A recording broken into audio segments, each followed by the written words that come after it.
ഭഗവാനെ, ഗുരുവായൂരപ്പ, എന്റെ മകളുടെ വിവാഹം മംഗളമാക്കി തരണേ.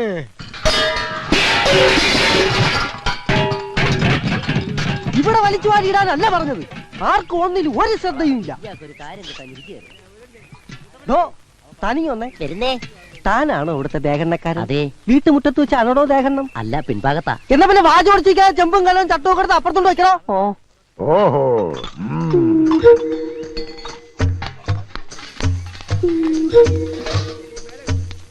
100 കൂട്ടം കാര്യങ്ങൾ ഉള്ളപ്പോഴാണോ ഇങ്ങനെ കുന്തം വിഴിഞ്ഞ കണക്ക് നിക്കണേ? പച്ചക്കറിയും പലവഞ്ഞും രാവിലെ എത്തൂന്ന് പറഞ്ഞിട്ട് അത് വന്നോ ഇല്ലയോ നോക്കിയോ? ദൂരെ നിന്ന് വരുന്നവർക്കുള്ള താമസ സൗകര്യം ഏർപ്പാടാക്കിയോ? പൂവും മാലയും ബൊക്കയും നാളെ വെളുപ്പിനെ ഇവിടെ എത്തുവോ? ഒന്നും പറഞ്ഞിട്ട് കാര്യമില്ല. ഒന്ന് നിന്നേ, ഒരു കാര്യം അറിയാനുണ്ടായിരുന്നു. എന്താ? പെണ്ണിന്റെ തന്ത നീയോ ഞാനോ? അതെന്താ മുതലാളിക്ക് പെട്ടെന്നൊരു സംശയം? മുതലാളി വിഷമിക്കണ്ട, ഞാൻ ചേച്ചിയോട് ചോദിക്കാം. ആ അർത്ഥത്തിലല്ല ഞാൻ ചോദിച്ചത്. തന്തയ്ക്ക് വേറെ അർത്ഥം കേട്ടോ. ഞാൻ ചോദിച്ചത് ഈ വീട്ടിലെ ഗൃഹനാഥൻ നീയാണോ ഞാനാണോ എന്നാ. ഗൃഹനാഥൻ മുതലാളി എന്നാ, എന്നാലും ഫുൾ ഉത്തരവാദിത്വം എനിക്കാ. എന്നാ പിന്നെ നോക്കി നിൽക്കാതെ എന്നോട് ആദ്യം അവിടെ പോയി ചെയ്യണ. അവൻ അങ്ങോട്ടും ആദ്യം പാചകം ടെസ്റ്റ് ചെയ്യട്ടെ. ഭയങ്കര വിശപ്പ്. നീർക്കോലിയുടെ രൂപവും പെരുമ്പാമ്പിന്റെ വിശപ്പും. എന്താ അകത്തൊരു ബഹളം? ഒരല്പം കുടുംബകാരി എന്റെ മോളും ഭാര്യയായിട്ട് പങ്കുവെച്ചതാ. എന്താ കുഴപ്പമുണ്ടോ? എനിക്ക് മനസ്സിലായി. എന്ത്? പെണ്ണിന്റെ അച്ഛനാരാണെന്ന് ചേച്ചിയോട് പോയി ചോദിച്ചില്ലേ?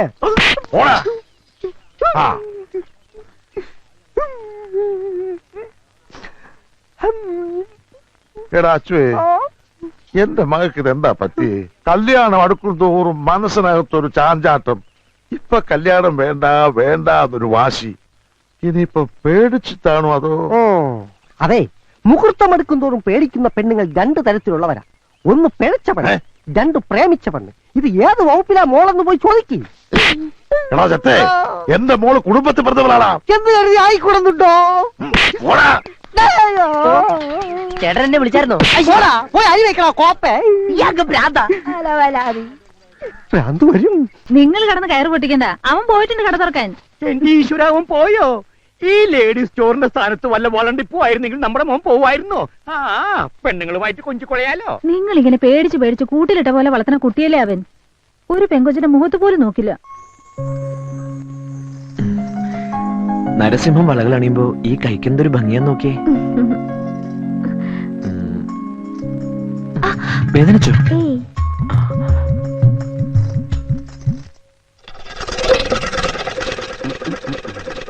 ഇതും കൂടെ മറ്റേ കയ്യിലിടട്ടെ, നല്ല ഭംഗിയുണ്ടാവും. അത് കാശൊരു പ്രശ്നമാക്കണ്ട, പിന്നെ വരുമ്പോ തന്നാ മതി. ആദ്യം മനോഹരമായ കൈകളിൽ ഈ വളകൾ കിടക്കട്ടെ. അവളെ കയ്യിൽ നിന്ന് വിട്ടേ, വിടറാ. അവളെ ഇങ്ങനെ പോടാ. മോളെ കൈമുട്ടി നീട്ടിയേ. കാശൊക്കെ കയ്യിലുണ്ടല്ലോ. ഇപ്പൊ എങ്ങനെയാ നൊന്തോ? നൊന്തു. പിന്നെ പുതിയ മാലയും വളയൊക്കെ വന്നിട്ടുണ്ട്, കാണിക്കട്ടെ? വേണ്ട. അച്ഛൻ ചെറിയൊരു ദേഷ്യക്കാരനാ. അടുത്ത ആഴ്ച പുതിയ ഫാഷൻ വരുന്നുണ്ട്, വരണം. പുഞ്ചിരി മത്സരം അവസാനിപ്പിച്ച് വേഗം ബാക്കി കൊടുത്ത് വിടറാ. അച്ഛന്റെ സ്വഭാവം എങ്ങനെയാണെങ്കിൽ എത്രയും പെട്ടെന്ന് ഈ കട അടച്ചു പൂട്ടും. ഇവിടെ ഞാനായിട്ട് ഉണ്ടാക്കിയ ഗുഡ്വിൽ അച്ഛനായിട്ട് നശിപ്പിക്കും. നിനക്കൊരു ധാരണയുണ്ട്. നിന്റെ ചോക്ലേറ്റ് മോന്ത കണ്ടിട്ട് ആ പെമ്പിളിന് ഇങ്ങോട്ട് കയറി വരുന്നേന്ന്. കച്ചവടം ചെയ്ത് ലാഭം കൊയ്യാതെ പെണ്ണിന്റെ മോന്തയുടെ ചന്തം നോക്കി നിക്ക. പൈസ പിന്നെ തന്നാവെന്ന് പറയാൻ അവൾ ആരാ? നിന്റെ അമ്മായിയുടെ മോളാ. കടയിൽ വരുന്ന കസ്റ്റമേഴ്സിനോട് ഒരു അല്പം മാന്യത കാണിച്ചതാ ഞാൻ ചെയ്ത തെറ്റ്. ഈ വളയിടൽ പരിപാടി എന്റെ മോന് പറ്റിയതല്ല. ഏൽപ്പിച്ച ജോലി അങ്ങോട്ട് ചെയ്താ മതി. കാശ് എണ്ണി വാങ്ങിച്ച് പെട്ടിയിലിടുക, ബാക്കി കറക്റ്റ് ആയിട്ട് അങ്ങോട്ട് കൊടുക്ക. മുതലാളി എത്തിയല്ലോ. സമയത്തിന് കടയിൽ വരാൻ നിനക്ക് വല്ല ബുദ്ധിമുട്ടുണ്ടെങ്കിലേ ഇനി വരണമെന്നില്ല. സത്യത്തില് കടയിൽ നിർത്താൻ നല്ലത് പെമ്പിള്ളേരാ. കൃത്യസമയത്ത് വരും, നന്നായിട്ട് ജോലിയും ചെയ്യും. പിന്നെ ഇടയ്ക്കിടയ്ക്കുള്ള ചായ കുടിക്കാൻ പോക്കൂല്ല. എന്നാ പിന്നെ നിർത്തിക്കൂടെ? അതിന് നിന്റെ ജാതകം സമ്മതിക്കണ്ടേ? എന്റെ അച്ഛ, ഒരു ഒളിച്ചോട്ട് എന്തായാലും എന്റെ ജീവിതത്തിൽ അച്ഛൻ പ്രതീക്ഷിക്കണ്ട. വേണ്ട. നീ എന്താ ഇങ്ങനെ നോക്കി നിക്കണേ? ചെന്ന് ഇന്നലത്തെ സ്റ്റോക്കൊത്ത് നോക്കണ. എനിക്ക് 2 ദിവസത്തെ അവധി വേണം, അത് പറയാനാ വന്നേ. ഈ കോളാസ് എടുത്ത് ഓരോന്ന് അങ്ങോട്ട് കൊടുത്തേ.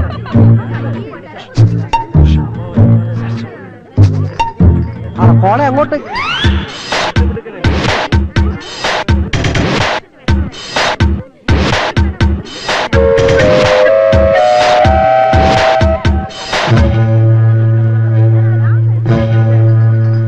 എനിക്ക് പേടിയൊന്നും.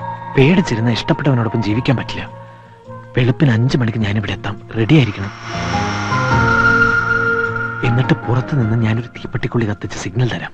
സരസു ആരും കാണാതെ ഇറങ്ങി പോതാ മതി. ബാക്കി ഞാൻ ഏറ്റു. ഇങ്ങനെ പതുങ്ങി നിന്നുള്ള ഒതുങ്ങിയ സംസാരം അത്ര ശരിയല്ലല്ലോ. മുതലാളി, മുതലാളി, എന്താടാ? തുമ്പ് കിട്ടി. ഒരു മിനിറ്റ്. എന്നാ ഞങ്ങൾ ഇറങ്ങിട്ടുണ്ട് താനെ. പോകാൻ വരട്ടെ. ഞാൻ ഒരു കാര്യം ഒന്ന് മുതലാളിയോട് പറഞ്ഞോട്ടെ. അതിന്റെ പേരിൽ ഇവിടെ ഒരു വിപ്ലവം നടക്കും. നിങ്ങൾ ആ ടീം ബിയുടെ ക്യാപ്റ്റൻ. അതെന്താണ് അങ്ങനെ? അതങ്ങനാ. ഇങ്ങോട്ട് വന്നേ. ഞാൻ ഒളിഞ്ഞു നോക്കി മുതലാളിയുടെ മോളുടെ സംഭവങ്ങളെല്ലാം കണ്ടു.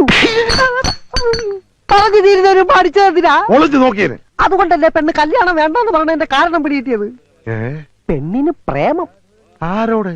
ഈ കുറുപ്പിന്റെ മോനോട്. രണ്ടുപേരും കൂടെ പതുങ്ങി നിന്ന് ഹൃദയം പങ്കുവയ്ക്കുന്നത് ഞാൻ കണ്ടു. അനാവശ്യം പറയുന്നോടാ. ഞാൻ കണ്ടത് അവർ കിന്നാനം പറയണത്. മിണ്ടിപ്പോകരുത്. ചെറുപ്പം മുതലേ ഒന്നിച്ച് കളിച്ചു വളർന്ന പിള്ളേരാ. അവര് മിണ്ടിന്നും പറഞ്ഞു നോക്കിയിരിക്കും. അതിന് പുതിയ വ്യാഖ്യാനങ്ങൾ കണ്ടുപിടിക്കാൻ ശ്രമിച്ചാൽ നിന്റെ പല്ലി മുഴുവൻ താഴെ കിടക്കും. പോടാ. എന്താണ് ഉണ്ണിത്താനെ പ്രശ്നം?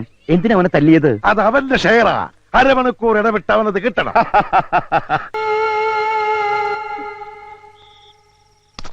ഓ ഓ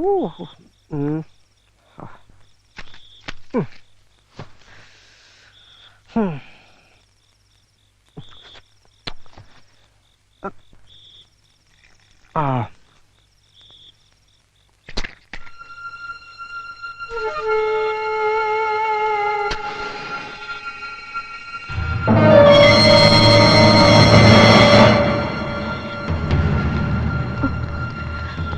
പോകാം. അയ്യോ, എന്താ?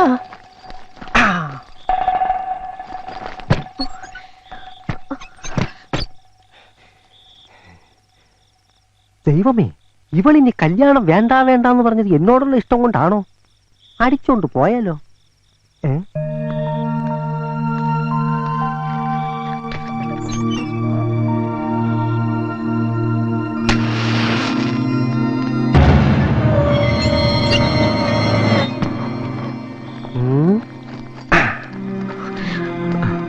ആരും കണ്ടില്ല. അച്ചു കണ്ടു. അബദ്ധം പറ്റിയതാ. വേഗം വാ.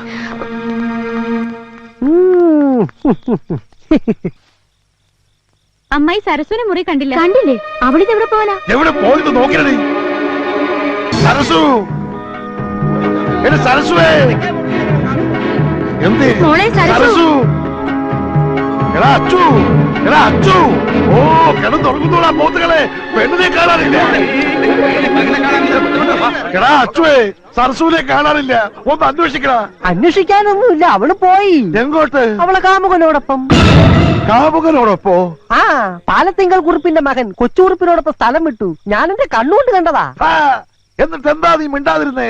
ചെറുപ്പം മുതലേ ഒന്നിച്ച് കളിച്ചു വളർന്ന പിള്ളാരല്ലേ, പോട്ടെ എന്ന് ഞാനും കരുതി. എടാ, അവര് തമ്മിൽ പ്രേമമാണെന്ന് ഞാൻ ഇന്നലെ പറഞ്ഞതല്ലേ. എന്നിട്ട് കേട്ടോ, എല്ലാവരെയും ഒന്നിച്ച് കളിപ്പിച്ച് അവര് നാട് വിട്ടു. ചെറുക്കലെ കൂട്ടിന് വരുമ്പോ പെണ്ണില്ലെങ്കിൽ ഞാൻ എന്തോ പറയും. മുതലാളിക്ക് പറയാൻ ബുദ്ധിമുട്ടാണെങ്കിൽ ഞാൻ പറയാം. എന്ത്? പെണ്ണോളിച്ചോടിയെന്ന്. പോടാ.